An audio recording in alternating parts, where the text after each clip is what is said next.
Let's look over here. Bloomberg Technology Ledger CXO. Watch miners ahead of Bitcoin halving. Let's see what they got to say over here. Actually, did I hit that like button? I did. Guys, that like button, please. Appreciate you for hanging out. I hate asking, but YouTube makes me. Let's do it. When you're thinking of the halving, are you expecting everyone's going to be a flurry of anticipation to have more, to own more as the supply becomes more limited and it does drive up the price? Well, I think the halving is a great opportunity for people to learn more about what Bitcoin is and how it works. You know, I mean, Bitcoin, it's designed to mimic precious metals in that the more you mine it, the more difficult it becomes to mine.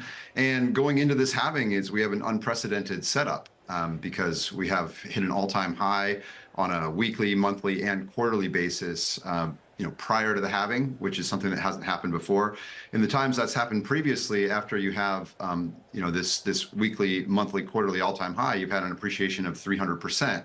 Right. So, the setup of the halving is interesting because it's a financial endeavor for the miners, and you can learn a lot from watching what the miners are doing going into the halving. And they've been investing, so they've obviously been betting their businesses on the price of Bitcoin going up, and it looks like they're about to win their bet. I like the comparison with literal mining of metals or commodities, call it what you will. And I find those data points interesting. When you say machines, I think you mean the compute, right, to run this. And you're also focused on the hash rate, GPUs. which has been accelerating. Why are those GPUs? You can't mine Bitcoin anymore unless you use like unmineable or something, but it's not technically mining Bitcoin, but yeah. data points that you're following?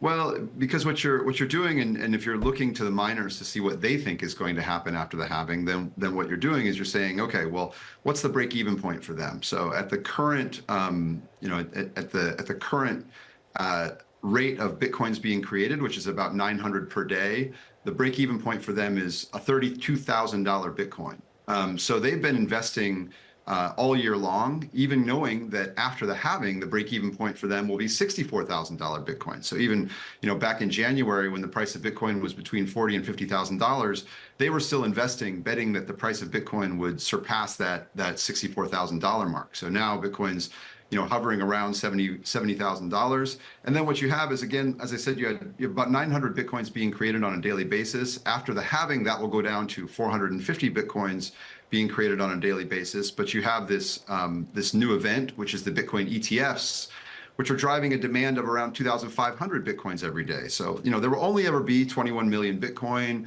19.5 million of those are already in existence. All of those have come into existence via this mining process. And if you just look at the supply side, we've had kind of a we've had this demand that's been created by the ETFs, and then now you're about to have the supply shock of the halving. So I think it's very simple supply and demand, and also now Bitcoin's been around for 15 years. So it's been hardened, and we've had a long time to look at it, and we've looked at these cycles many times. So there's no guarantee that the past will predict the future. As I said, we've never had this all-time high in advance of the ETF. In advance of the halving. The ETF is a new way to buy Bitcoin. So there's a lot here that's unprecedented. But we're definitely looking at past cycles to try to predict the future. Ian, we are asking a lot of your own expertise in this domain, and I wondered just how decentralized is the mining community at this moment? How much are they able to be redeploying yet further and further capital into compute, into, well, ultimately the economics that you just walked us through? Well, it's global. It chases cheap energy. Because the cheaper that you can run the mining operation, the more profitable you can become. Also, the compute that drives mining, has improved tremendously between the last cycle and this cycle. So, it's a global business, but again, these are businesses, right? So, the question is, what will they do after the halving? How much of the Bitcoin that they've mined will they need to sell and then put into the market?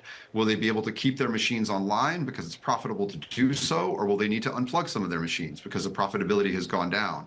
That's why it's super interesting to continue to keep an eye on the mining business and to see what investments they're making and what bets they're making.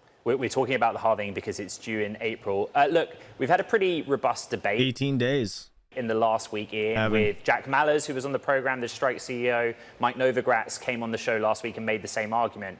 They basically in the camp of there's only 21 million Bitcoin ever, and therefore price only go up, Bitcoin go up.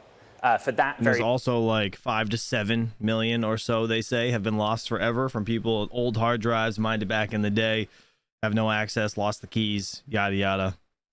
Simple reason. But one of the interesting data points that I track at least is liquidity in the market.